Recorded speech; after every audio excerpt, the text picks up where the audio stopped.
And we have a great panel here today. We have Mr. David Woodruff, the CEO of Zia Credit Union, to moderate this group.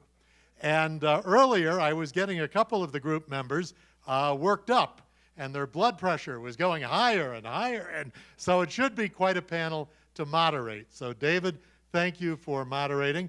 Matt Schmidt is with us. Matt is the CEO at Los Alamos Schools Credit Union, and there's a lot of cool cooperative stuff going on in Los Alamos. So I know that you'll bring some perspective there. Mike Beal is with us, and I have to check Mike's title, Chief Strategy and Advocacy Officer at CU Strategy and Planning. I hope I got that right. Mike is probably one of the foremost authorities in the world on cooperatives, and he has headed large worldwide cooperative efforts. And so we're very happy to have Mike with us today. And then finally, a guy that is a partner, a consulting partner in Leverage Point, a consultant for CUNA Mutual Group, the man who saved credit unions and certainly continues to do so. Right now, I know that he's got a secret undercover project he's working on, which hopefully will help us avoid the possibility of taxation anytime soon. Larry Blanchard, and Larry is the guy. He's my go-to guy, and if Larry says it, it's true. So I don't want to put any pressure on you, Larry, but having this group of people and having the level of expertise that we have available this afternoon, hopefully we will all be much smarter following that. So I certainly would like to turn it over to David Woodruff to kick off our panel discussion on powerful co-ops. Thank you, Paul. It really is a pleasure to be with you, to be asked to do this, and what an honor it is to have these three panelists with me. Just to add on to what Paul said, I appreciate what our association has done to bring really truly leading experts in our movement to talk with us and to share their expertise with us. Paul alluded to the effort on HR 1151, I guess it was, back in the 90s, that Larry was the head of that committee that led that fight. Not any small contribution in that.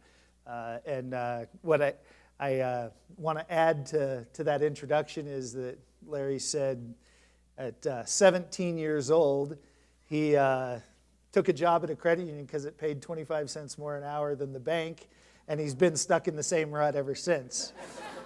Is that a true fact, 17? Whatever he says, a lifetime, yeah. A lifetime in our movement. And Mike Bell, I've followed Mike around the country. He started at Commonwealth One Federal Credit Union out in Alexandria after law school as their corporate counsel. And I showed up at that credit union a few years later, and everybody was always telling me about Mike Bell. And I finally got to meet Mike, and it's been a great association for many years since. Mike, what I love about his description of himself is on the CU strategic planning page, it says problem solver, strategist, and Schnauzer Sherpa. He apparently has a couple of schnauzers that when he takes them out for Anybody hikes. have a schnauzer? If you do, you are in charge. They are in charge of you. So They only go so far, and he ends up packing them the rest of the way. So a little insight there about Mike. But truly, he served as the president of the National Cooperative Business Association and is familiar with and has led efforts to restore that cooperative association, both to profitability and sustainability, and to assist in the broader cooperative movement. So while he's had much experience in credit unions, he has also become an expert in the broader cooperative movement, and so it's great to have him with us as well. He's been president of leagues, Maryland, D.C., and Missouri, And there's some things that he did in Missouri that we'll want to talk about here with the panel. Matt Schmidt, another national illustrious leader from little old Los Alamos. I think, though, that the importance is that Matt represents the majority of the credit unions in our industry are small credit unions. And that's an important voice as we talk about these issues. And his experience in particular, he's been 15 years at the Los Alamos Schools Credit Union and lives the cooperative philosophy. His credit union is very focused on their specific field of membership and delivering to the needs of that specific group. And so it's great to have him as a representative of what most credit unions are, as small local credit unions. His credit union is $17 million in assets, and what a terrific job they do up there in Los Alamos. So with that, let me give a little bit of a tee up for this panel. We all know what cooperatives are. Can I ask everybody in the room that's a member of a cooperative to stand up? Interactive. It took me like 5 minutes to get in my seat. Without taking count, I hope everybody stood up. I think sometimes we have to remind ourselves as credit unions that we're cooperatives. And we'll talk a little bit today about how credit unions can embrace that and what that means, that the cooperative being an organization owned and operated for the benefit of those using its services. That covers a broad range of things, from what we in this room know as credit unions, financial services, to insurance, healthcare. I'm going to forget some of these. Equipment, hardware, farm supplies, electricity, telephone, utilities, food and grocery co-ops, funeral and memorial service planning, housing co-ops, and legal and professional service. A wide range of things that the cooperative business model is used. In our state here in New Mexico, we have, and I don't need to pepper us all with some of the statistics where we lag the nation, but something that I saw that was interesting as I prepared for this, our state unemployment rate is at 6.6% statewide. But it varies from 4% in places like Los Alamos to 8% in some of our other counties, many of our other counties, rural areas that's a tough economic circumstance when people aren't able to be employed. I looked back at 2007 at the unemployment statistics in our state, and we had a state unemployment rate of 3.8%. The national unemployment rate at that time was 4.6%, so we were lower than the national average. At that time, the county with the highest unemployment rate was 5%. Now, counties that had more than 20,000 people, but so the range of unemployment amongst the counties was a narrow band, whereas today it's rather broad. And so there's issues, there's severe issues, and certainly amongst certain communities, racially, it breaks down. The unemployment rate racially varies from 33% amongst our Native American population down to 10%. I'm sorry, not unemployment rate, poverty rates, vary from 33 amongst the Native Americans to 10% amongst the Asian population. So we have a wide range of how these things affect us. And cooperatives, as we will discuss today, have, I hope that we'll come to understand that we have a unique business model that can address and solve problems. If you look back at some of the first cooperatives in the United States, back in the 1750s, Ben Franklin was instrumental in starting an insurance cooperative because homes were burning down and people were devastated, and so they started a cooperative that still exists today in Philadelphia to insure people's homes. But our own financial cooperatives that started around workers and people combining their efforts, but certainly farm co-ops and now worker co-ops, and we'll get into that as well, that the cooperative model is used by workers to sustain maybe businesses that started one way privately and have become cooperatives so that the company can sustain itself. I wonder if we realize some of the well-known companies that are cooperatives. One of the we all know is REI.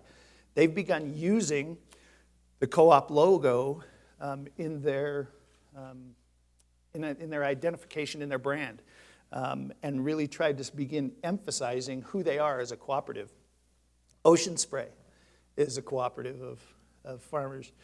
True Value Hardware is a cooperative, and Cabot Creamery. Those are products and businesses that we come across and come in contact. We may not even realize that they're cooperatives, but they've used that business model to become very visible and very successful.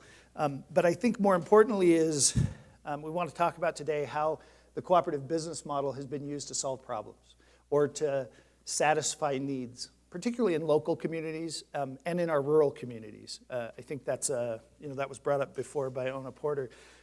It's something that may have a unique tie for us in this state. So I won't bore you with a lot of statistics. I'm going to let these guys take off here in our discussion.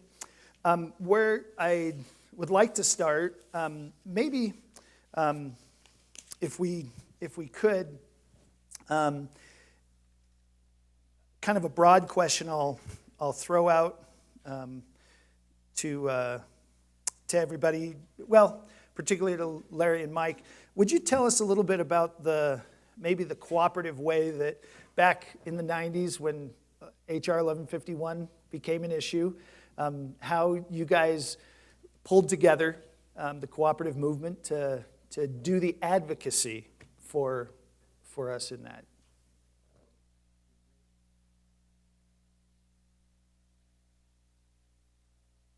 Oh, okay. Well, I dropped it here somewhere. So, apologies, but that's okay. I think you'll be able to hear me. So, Mike and I actually, he was in North Carolina. I was brought into Washington. We want to hear you. Okay. So, Mike was in North Carolina where the rubber hit the road because it was AT&T Family Federal Credit Union that the bankers had been suing over for years and years. And the case ended up going ultimately to the Supreme Court in 1996. And the credit unions came together and created what was known as the Credit Union Campaign for Consumer Choice. And it was a consolidation of the efforts that had been done by CUNA, NAFCU, and the leagues.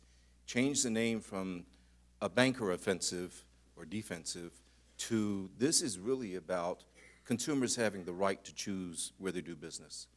So the objective was to come together, work together, and in case the Supreme Court would, by God, rule against credit unions, we realized at that point we had 72 million members.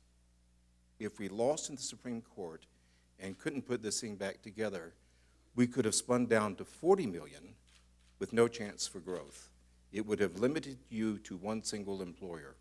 So that was what was at stake at that issue. So we came together, and one of the first things we realized is there's a lot of stakeholders in this, and we need a lot of support. So we reached out to the other groups in the credit union system, the Defense Credit Union Council, Aerospace Council, different groups that were working together, because we knew that if our partners weren't with us for their membership, they had to say something. We wanted them to be at least be in sync with us, and so we did that. Then the co-op said, we will join with you in supporting you in Congress should this thing fail in the Supreme Court. And one of the reasons they stood with us is, first of all, we're first cousins. I mean, we are a co-op. Cooperative DNA. Cooperative DNA. And the other thing is, I think they realized that if the bankers or the for-profits were successful in hurting us that much, then they were next on the line. So the co-ops came in, they actually lobbied for us. The National Cooperative Business Association, which David mentioned that Mike used to head, was an active participant, and we've had a strong partnership actually for decades, before then and continue to this day. So that was one of the reasons why we all came together and stood together. On a state level, you know, actually my first day at the league was the day, and this day did happen, when an injunction came down from that court case that was no new select employee groups and no new members from existing select employee groups. I mean, we had absolutely no opportunity to grow. And we really early on realized that we had to broaden the conversation from bank v. credit union to bank v. consumer. And that was the way to grow allies. So the panel before, when they were talking about all of the business things that are going on in New Mexico, I'm not the expert at that, but I think that ways that you can draw yourselves closer to those businesses and persuade them that you're there serving consumers, that's what we did in North Carolina in 1996, because we looked at this and said, we can't win this alone. We are outgunned. We did an entire process of reaching out to every business in the state that had credit union membership and said, this is at stake for your employees, their families, and this is how this is going to change the economy in North Carolina. And so that initial cooperativism is still at work today. I mean, there were companies that jumped out and said, we're going to go to Congress and fight for you. We're going to go and talk about why this is important. And we weren't carrying our own water. And I think that was a real lesson in cooperativism, is that we've got to bring allies to the table at every fight that we have. And 1151 was a good place for that. When you're in a small community, I mean, this is what you're doing, is bringing allies to the table around the issue of financial services. Absolutely. Yeah, I think about Juan's recent attempt on the website where we can get our members, our volunteers to go out there and vote. And there's been surveys done that show that our members are very much willing to engage and support a cause that we believe in and they can support too. So if we're pushing it and we believe in it, they also want to be a part of that, and I've seen that firsthand. Well, I'm gonna link to something as well that in both states that I worked in, Maryland and Missouri, the only thing in common, by the way, between Maryland and Missouri are they both start with M. Maryland is a liberal blue state. Missouri is a very red Midwest state. And I guess I was the other thing in common. We did consumer surveys, and I'm going to give you this list, and we asked consumers to tell us which organizations did they have positive viewpoints on. We asked them bank, national bank, community bank, cooperative, credit union, and Wall Street Bank. The top winner in that survey for positive view, consumers having a positive view, was community bank. The least popular in that list was credit union. But let me give you the nuance to this. Credit union was least popular because fewer people understood what a credit union was. So almost 50% said, I don't have a good idea of what it is. Now the other 50% was very high satisfaction. The word that was the second highest in that list was cooperative. And I'm a firm believer that one of the main things that you should be working on is the challenge you have with the term credit union. I believe in it, I love it. My parents met at a credit union. I am that child of credit union people. So many workforce laws were broken in my house. And they broke the mold. I will with you. testify. It's done. But let me say this, that cooperative, when you're able to link the word cooperative to credit union, people get it. And I'll tell you what, it takes away politics too. Because cooperative is a positive term to conservatives and to liberals for different reasons. Rural people look at cooperative and they think Farm Bureau. They think of agricultural cooperatives. They have the farm system throughout this country is a very popular a thing. Now, in New York City, housing cooperatives. People live in housing co-ops for value. So one thing that I believe that's really important to take away from all of us at this panel is that you should be linking the term cooperative to your credit union in as many opportunities as you can, because it gives people another way into what you do and why you're good. Do you have maybe a story or an example of how credit union's gone around changing that message or communicating that story of kind of their fundamental business model? I think when you think about a lot of credit unions, I'll give you an example of a credit union in Missouri that Joplin Metro. Now, if you've thought about Joplin, you probably know of it from the tornado that hit. They started to use, coming out of the tornado, they started to use the word cooperative in a lot of their marketing pieces because it was about bringing the town together. They took the opportunity. They'd been a credit union. They didn't drop credit union from their name, and I know there are some credit unions that drop credit union from their name. I'm not a believer in that. But they started talking about cooperative and what that meant. And for that community, it meant the credit union was the place to go for the answer to anything they needed when that town was decimated by a tornado. And they really realized that when they used it, they created something warm. They created a place to come for information. People felt comfortable coming to ask anything about that. I will tell you this, NCUA, 2 weeks after that tornado, everybody got their checks to take care of their houses. Where did they bring them?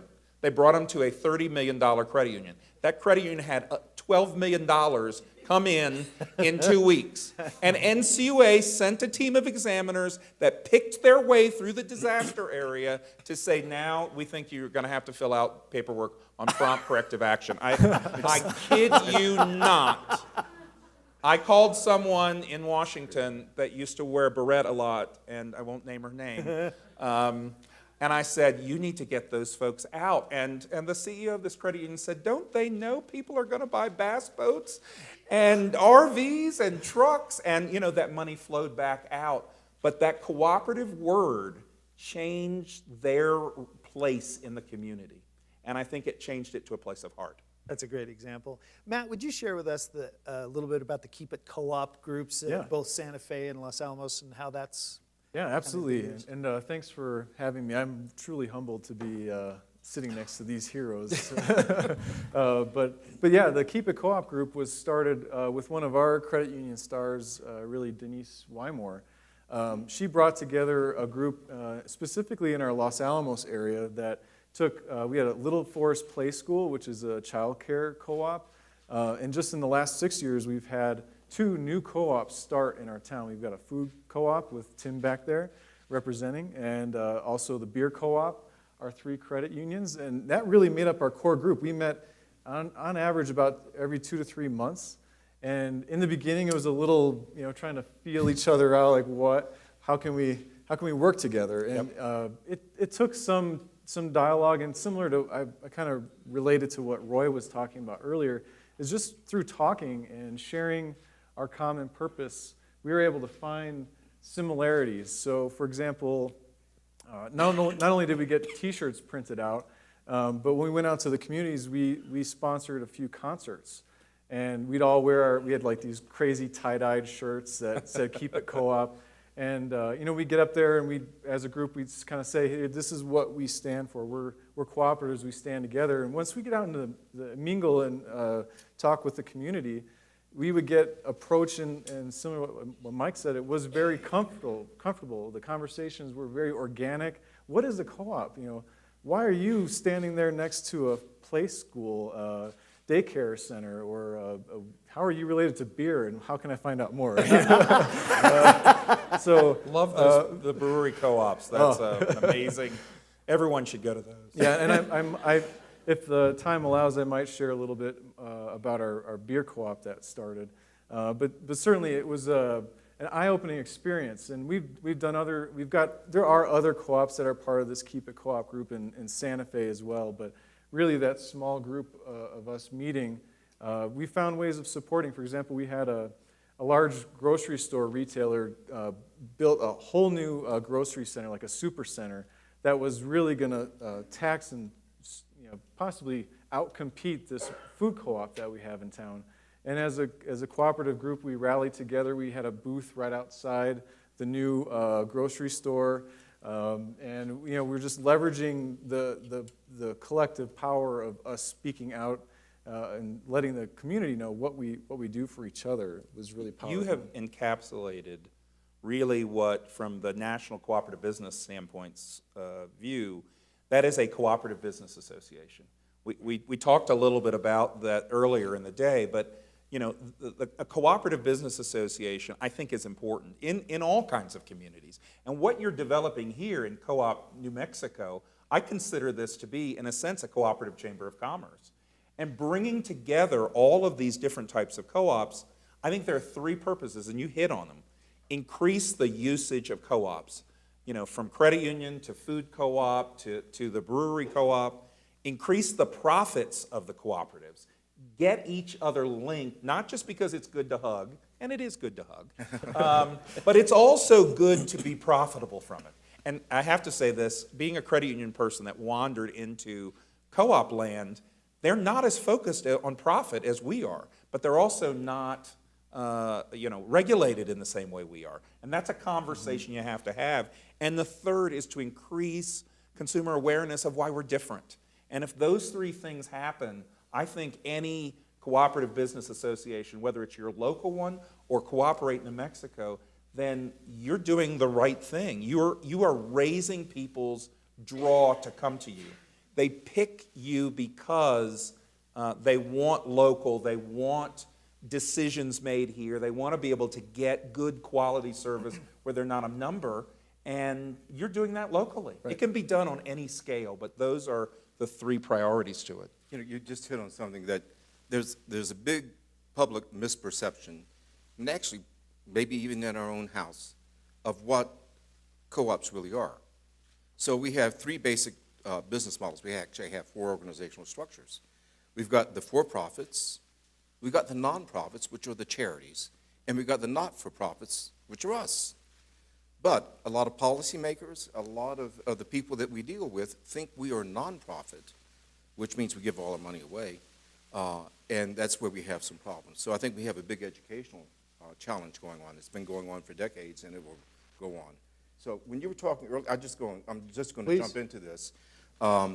When Paul mentioned earlier that there's a secret society that we created, this is actually an outgrowth of a group we put together from 1151, and it is secret.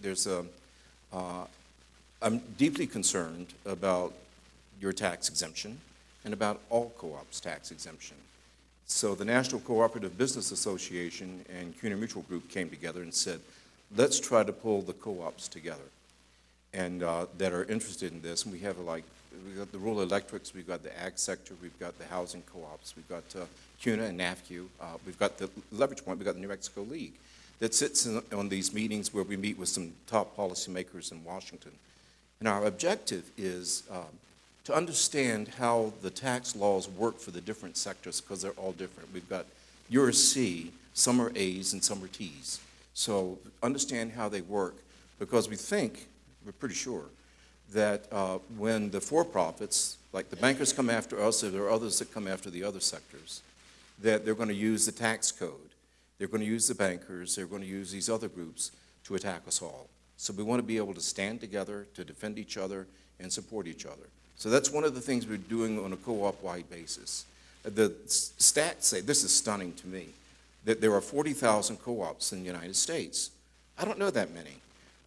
We know that some of the bigger ones, but there's a lot of smaller ones, and this is what Matt's pulling together is folks that we don't even know about. But if we can just think what we can do, we know what we did when we amassed the credit unions going in the same direction. Think what we could do if we got the co-ops going in the same direction too. Let me ask you, just tee you guys up on, how is the cooperative model unique to problem solving on both like what we've been talking about, but in a community, to addressing, as opposed to waiting for a private business to try and address something, how is the cooperative model used maybe more effectively to address needs in a community? I think the core to that, and I want you to localize this, is that the focus of the solution is not entirely profit-driven. I think this is what Americans are very frustrated at, that what we are constantly bombarded with is that a lot of good companies that I think all of us like and use or have been loyal to, somehow or another lost their way and lost service as a culture and went to high profit.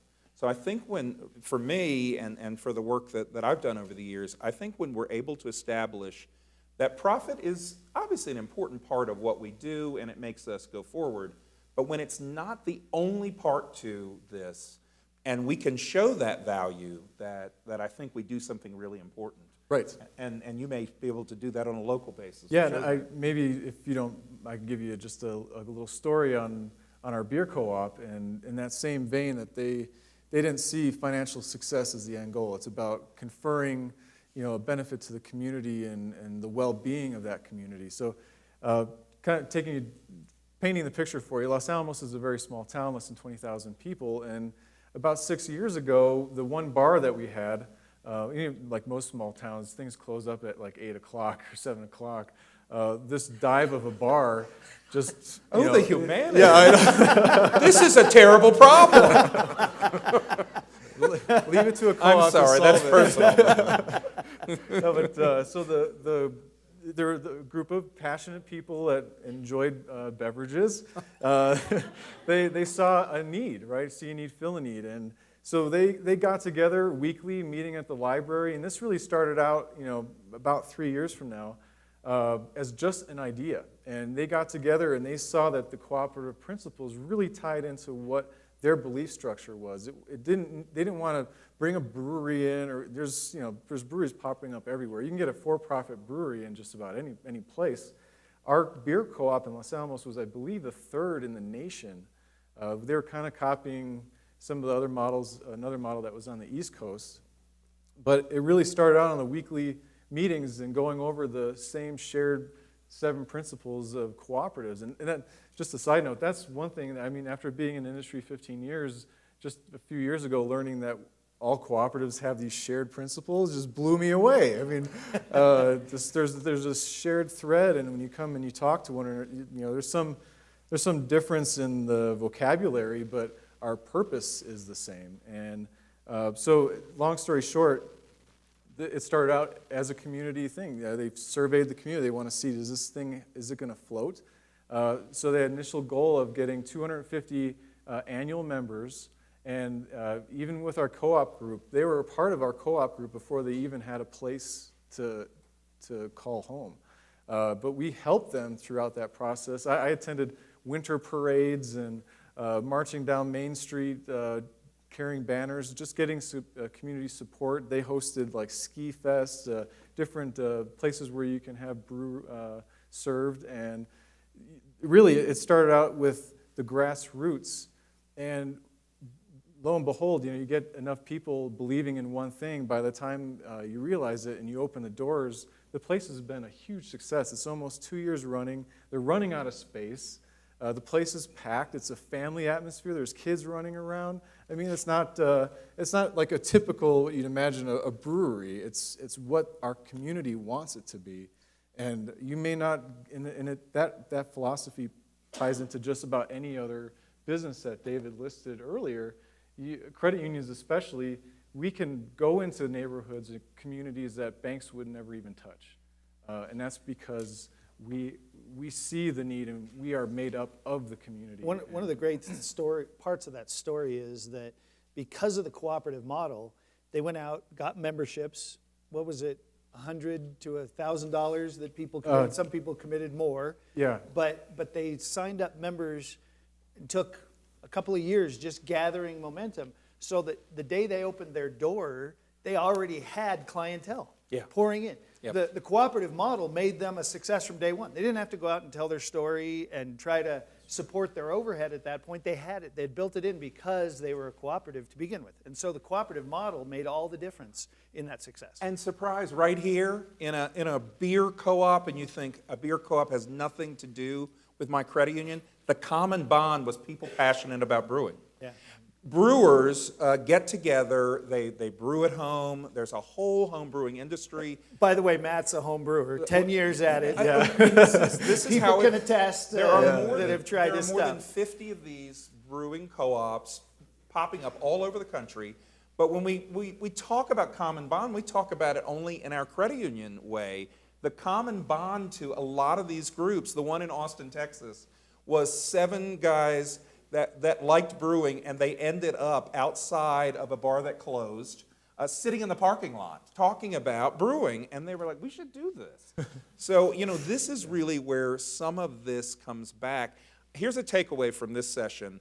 If you don't have the 7 co-op principles on the wall somewhere in your credit union, big, and if you don't know what they are, Larry's going to hand me the sheet, because I'm like a news reporter up here. But, voluntary membership, democratic control, members' economic participation, autonomy and independence, education, training, and sharing of information, cooperation among cooperatives, and concern for community. If you don't have that on the wall in your credit union for your employees and your board members and your members to see it, it is an easy way to really re-engage to this DNA. I'm telling you, when you put it on the wall, ask your staff to go and give them little things that they can stick up on the wall, sticky notes, about how they acted like a co-op today. You will find yourself getting back to basics you didn't know that existed inside your staff. And millennials love this. This is where millennials, when you ask them what they want in banking, they want local, they want caring, they want not profit focused, they want easy loans, and they want affordable checking. They don't want necessarily free checking. This is a survey of banking for millennials, and that to me is the definition of a credit union. And they don't even know that that's what a credit union is. This is our challenge. We've got to get folks knowing and understanding that piece of this. Well, a good tip is what I do is I have one of those posters on the inside of my office, but put one up in your restrooms. It's a great place for people. I mean, it's quiet; they can pay attention. But really, it is deep thinking. Yeah. It's a magical. It is really a magical thing. Once you embrace those principles, you can talk to any other co-op and speak the same language. All right, I think we're done with the bathroom humor for the day. We've got it. What I'd like to move to, on this theme of the cooperative model being used to solve problems, would you speak to, Mike, the worker co-op, and how that model has been used to save jobs, maybe in a way that a for-profit model didn't do? Do you guys have any idea what a worker co-op is? Anybody? I'm telling you, I went to work as the CEO of the National Cooperative Business Association, and I didn't have any idea what a worker co-op was. I didn't get it. I could see an electric co-op. It is literally where the employees buy the business. And we don't use this enough. One of the big challenges going on in this country is baby boomers are reaching the stage where they want to retire. And guess what? Their kids don't want these businesses. One of the ways that worker co-ops are really becoming an opportunity for saving jobs and for growing jobs is literally when someone reaches that end stage and says, I want out, is that worker co-op, the group of employees can buy it. If there's no market for this small business, and oftentimes it's really hard to find a buyer for a small business, a relatively small dollar amount, the workers can buy the owner out, win for the owner, and win for the employees who get to keep their jobs, and they're often ones that are younger and have different ideas about how to run this business. So this is what we're seeing. Cooperation Texas is an organization, and Texas probably has a more organized approach to this than any other state. But Google Cooperation Texas, they've got the ways to do it. There's a national association of worker co-ops as well. But this is where credit unions could really help finance these transitions. This is a good, I think it's a relatively good investment. It's usually not a lot of money, less than a car loan in most of instances. And this is in small towns where businesses are about to die out or dry up because somebody's just reached that stage of saying, I'm not going to keep the business open anymore, that you can actually do economic development. So Cooperation Texas, look them up and take a look at that, because I think it's a lost part of the I co-op think it was a community. revelation to me when you brought that up, that that transition, for a credit union, you already have an established business. You don't have all the pitfalls that we run into as credit unions trying to help to fund a startup. That's just not our business. We're not venture capitalists. Right. No, and we're not. and here's, in this situation, you have a track record for the business to go on, and you can be supportive of this other cooperative. Your previous panels were talking about businesses that were either folding up or moving out, being bought by someone else. This is a way, I know some examples where it's, the credit union can actually finance the stock. I think it's 70% of That's right. the market value. So if the employees want to own it, they don't even think about it probably, in many cases, because they think, well, what are our options? So if you're really committed to your community and to the businesses in the community, think about this when something comes along. You don't have to wait until it's the industry is ready to fail, but try to work with your members, and there are opportunities out there that can work to your advantage, to your community's advantage, and I tell you, you'll have loyal members forever. It's really big in Austin because, if you've been to Austin, it's all that keep Austin weird, keep Austin local. We're in the city different, remember? Well, Like-minded. I think a lot of that same kind of thought process is part of New Mexico. So, these small businesses need that, and this is the way credit unions can do it. And Larry's right. I don't think that, I argue sometime with co-op people about, you need $3 million to start a food co-op. Well, a credit union is not going to be able to come up with that. But a $50,000 loan to 3 or 4 people who are saving a printing business, you've got the documentation, you've got the cash flow. The folks in that office may not know how to do the financial transaction, but that's where credit unions can help. And I don't really consider those business loans. I really consider to be, those are personal loans to people that are trying to keep this going. Most of those loans are under $50,000. I know, NCUA, I know, I'm a lawyer myself, I didn't tell you that. That didn't come out in my bio, but my parents made me become a lawyer because my father, who was a credit union CEO, said, believe me, we're going to need lawyers in credit unions. He was a visionary in that way. Well, I don't know if we have time. Could you dive a little deeper on that example of, you've got these individuals who now own part of a company, or a co-op, sorry. How does that process How do they work? Yeah. Well, they need the funding. So let's just say that business is, I keep the numbers easy, $50,000. And let's say you've got 2 employees. They need 2 $25,000 loans. That's not a business loan. That's a personal loan. It can be, put with the business as the backing to it. The business is worth something, and those folks can then join together and create a cooperative structure for ownership. This does not have to be a small entity. This can be a big entity. It can too, absolutely. And instead of Hundreds members, of workers. the customers being members, it's the workers being the members of that cooperative, right? The worker owner That's what happens. is who's the ownership as That's opposed what to... we're talking about, but you can actually broaden it out to your entire community can step in with the credit union to offer that support. There's no limit. The Just be organization I creative. work for, there are 5 of us now that have bought into this business. And we have formed a board of directors, and we operate like a co-op, and that's how we run our consultancy. It's 5 equal owners, and we each have shares. We were able to finance it ourselves, but we could have come to a credit union and said, finance, the way this works.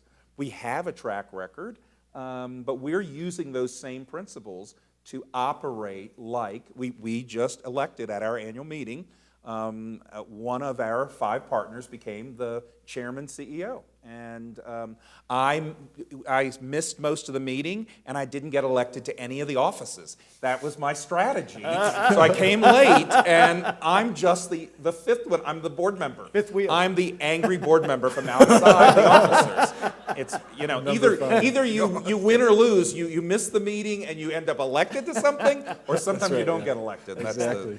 One, I one, think oh, I'll say go one ahead. other thing. It'll piggyback on what Mike said earlier about co-ops and credit unions. They're nonpartisan. And this model we're talking about here, economic development, is just as attractive to Republicans as Democrats, or Democrats as Republicans and independents. It's something that works. It's American people. Like Benjamin Franklin created the first co-op in America. I mean, we're as American as Ben Franklin. That's pretty good. But it's people coming together to work together. And that appeals to everyone, I think. I think that, as you've been talking, one of the things that I had looked at from some of the co-op information out there on the internet is that cooperative businesses have lower failure rates than traditional corporations, where in the first year, 60 to 80% of small businesses fail, only 10% of cooperatives will fail, and after 5 years, 90% are still operating, as opposed to 3 to 5% for your standard small business. So there is a stability and a sustainability in the model that can be used both to take on an existing enterprise as well as start something new that is really terrific. Yeah, I was thinking, one of the other panelists mentioned how just cooperating amongst each other, I think maybe it was Paul that mentioned, you'd never have bankers getting together, but I can speak to our Northern Credit Union CEOs. We get together every 2 months for lunch. And I got to say, you talk about the failure rate.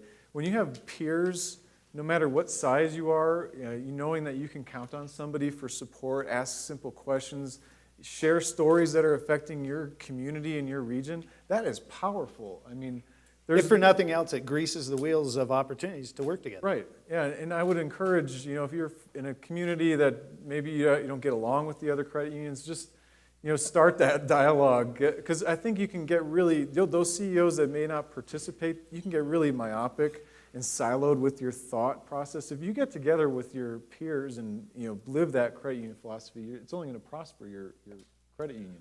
I think that that adds to this, which is, what is our social responsibility?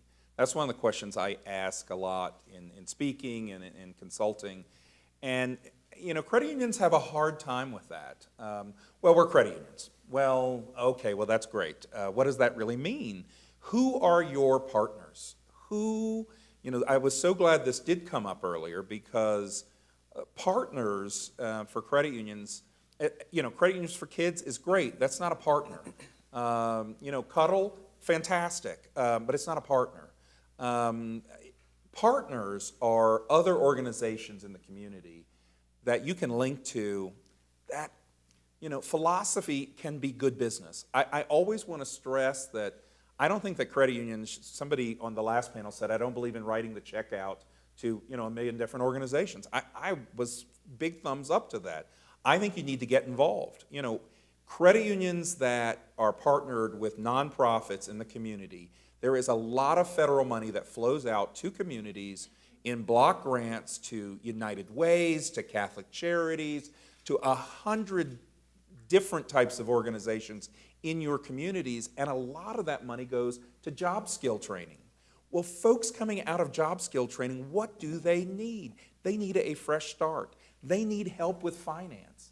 And I can guarantee you, if you are linked up to those organizations, one big piece of job skill training, United Way is fantastic at this, is financial training, financial understanding about budgeting.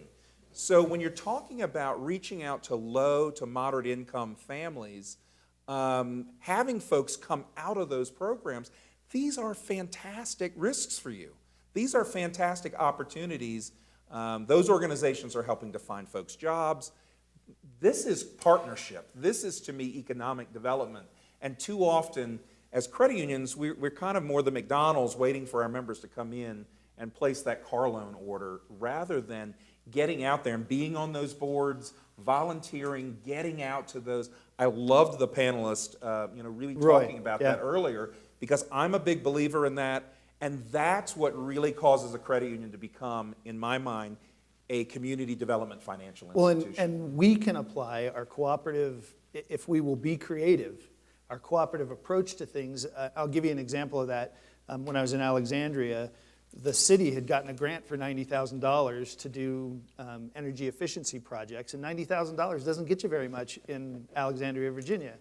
And we were just talking at one of our gatherings and went a little bit further with it, and we ended up being able to use that $90,000 as a loan loss reserve, and then we were able to set up a loan program at a low rate that would fund $900,000 because we had that 10% reserve in place to take care of it. It was partnership between the city, the LEAP nonprofit, and the credit union. So if we got to get engaged and get creative for those opportunities to arise around us, and the partners is an important part of that. Yeah, Larry? I'm just thinking about I used to head the foundation for CUNY Mutual Group, and what CUNY Mutual does, CUNY Mutual is a co-op, but what it does is it allocates so much of its net profits to helping in the communities in which basically where we have our employees, our different offices.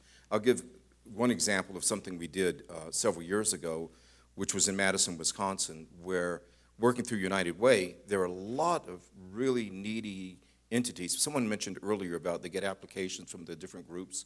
Well, we looked at the groups, and I'll give an example. There were like 3 food banks, a couple of hotlines, and they were all working independently and had back offices. And so we were putting up a lot of money and said, here's what we'll do. We will give you money for your back office, but we want you to come together.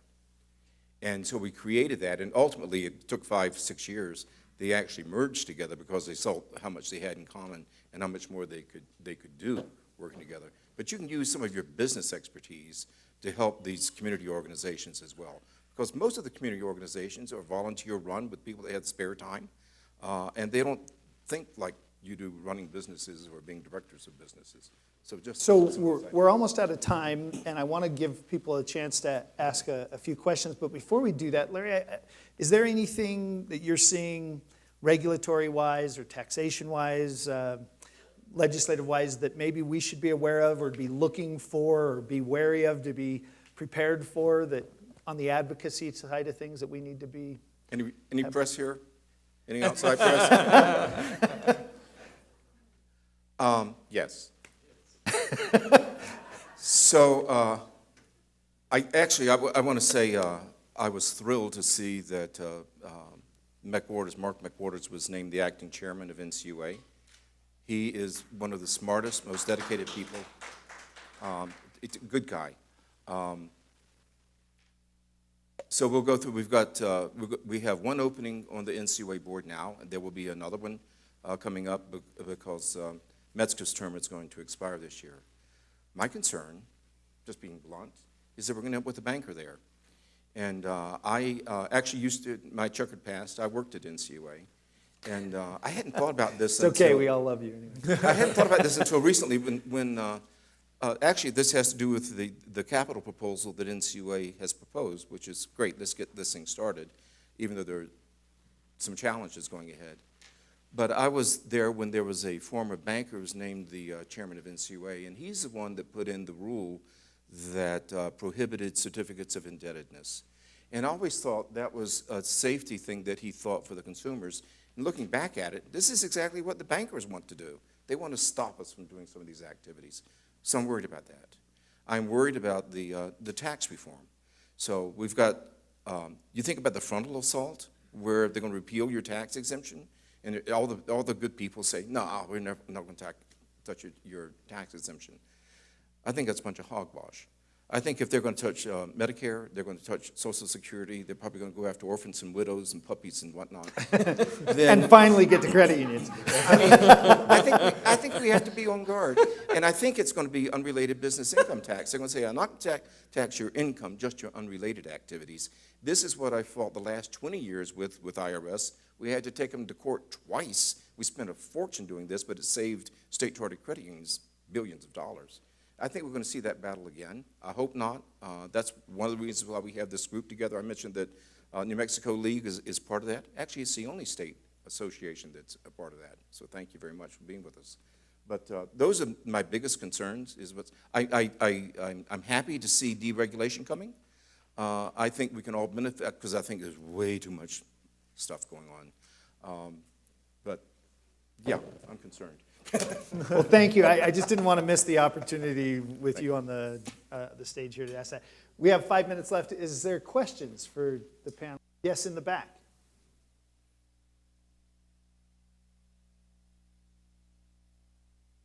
Making a statement about every initiative doesn't have to be about profit.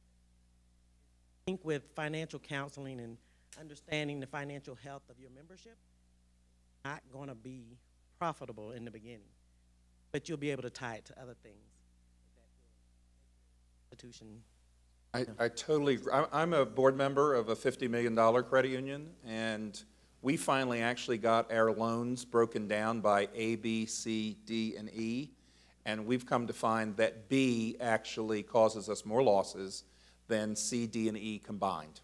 And I was so glad when our board finally saw that, because it kind of proved the point that doing good work really, we price those loans higher, but those are the opportunities we take, and we get opportunities to spend time with folks. So I'm with you. I think that we have to always keep purpose constant and not always focus entirely on the bottom line. In the back, yes. Is that Michael? Anastasio Trujillo with New Center Credit Union. Question for Matt. Who is the best point of contact here for the Northern New Mexico Keep It Co-op group? Well, I mean, you could certainly contact David or I. We were, I'm trying to think. You know, the great thing about it is it's not this, it's loosely organized, and that's kind of the beauty of it is we get together. And so any of the credit unions in Northern New Mexico, the ones here in Santa Fe as well as in Los Alamos, are all participants in the two groups. So talk with any of us. Del Norte, Kim Curry. Yeah. She would be a good contact if you're in that area. And Kyle wanna at meet State with her. Employees, Okay, cool. who's their marketing manager there at State Employees. Certainly Matt or myself. Fair enough, thank you. Guadalupe, who at Guadalupe would they contact? Tanya. Okay. It's always better to give other people's names, no? But you could, yeah. The glue. Catalyst, yeah. Yeah. And they, by the way, they run a great event here annually now. Is that right? Your Keep It Co-op group does an annual event here in Santa Fe that's under that Keep It Co-op banner? That's nice. That's Santa Fe Bandstand, yeah. And likewise up in, ours is on much smaller scale in Los Alamos. But nonetheless. Any other questions out there that we, oh yes, in the middle.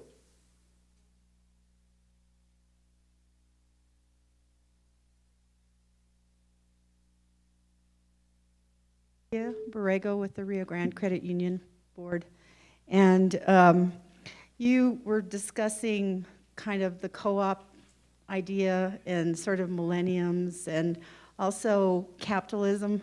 And it sort of just crossed my mind as I was thinking about what you were talking about is, you know, it's kind of the place where our country is now in terms of our new president and kind of the co-op idea is, you know, they say that the pendulum swings back and forth, and almost, you know, I guess leaving Obama's era and now Trump's era, it's sort of like the pendulum swung back to capitalism in a sense. And so it's kind of interesting, just philosophically, that our country is so divided with all of these different situations that we're seeing across the big cities the protests and stuff like that. So I just wanted to make that point because you really sparked my interest when you discussed kind of the difference there. I think one of the important things that you bring out, though, is there's an opportunity in cooperatives. It doesn't have to, it wins on both sides of the aisle. It's And apolitical by nature. exactly. Although it's a democratic organization, it's not about the wider political. And there is an opportunity, we didn't get a chance to really talk too deeply on it, in that sense, that feeling of people, both with our millennial generation as well as across the board, particularly here in New Mexico with our rural communities. Our cooperative enterprise appeals to people. That's what they've done their whole lives in the rural communities, is they band together, they help each other dig ditches, they help each other Exactly. when their house floods. I mean, that is what they do. It's in our DNA here as rural communities, and we have an opportunity to Well, connect and to that whole philosophy of people helping people. Yes. It is, it's crucial that we find ways to link together. And when I went to the National Co-op Business Association, Larry knows this, I looked at the lean of the organization and said, we appear too liberal. We're not talking to Republicans. And Republicans tend to come from more rural districts where there's huge history of cooperativism. And we opened that dialogue. And I think as credit unions, this is why we and no matter the administration, I think we've always managed to make our case. And we got to continue to do that, because I think Congress actually needs a little more of our bipartisanship now more than ever. And it's a good opportunity. So just last, yeah. That was, to her point, I think, saying something we can all agree on, that bankers are total losers. They could beat us. Credit unions are the greatest. It's true. Thank you, Matt. And on that happy note, I do want to thank our Total panel scumbags. here, and I hope we spurred your thoughts, because really what will benefit all of us is if we get our own creative juices spinning and we go back to our communities and look for opportunities to just talk about things we can do. Tim and I were talking. Tim's the manager of our food co-op there in Los Alamos, talking about how we need to put our heads together and just help some of the technical people in the community to build businesses, and that because we're familiar with the model, we can help them to use it. That's a simple thing. It doesn't take a lot of investment other than our time and our energy and our creativity and putting our heads together. And so everybody in this room has expertise that you underestimate, that when you're talking with other people, they can appreciate the expertise you have in a cooperative. So that's my drop the mic. Thank you, David, very much. Wow, I did not know that we would have celebrity impersonations today, but that wasn't on my list. David, thank you so much for moderating. Matt Schmidt, thank you. Mike Bill, and of course, Larry. Larry Crowley, amazing. Thank Larry you very Blanchard. much for filling us in on the secret plan. So